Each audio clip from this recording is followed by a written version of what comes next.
Today, let us talk about some tourist places of India.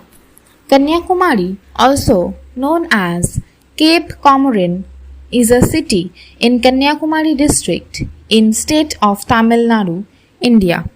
Notable tourist spots include unique sunrise and sunset points, the 41-meter Tiruvalluvar statue and Vivekananda Rock Memorial off the coast. The Vivekananda Rock Memorial is a popular monument in Vavathurai, Kanyakumari, India.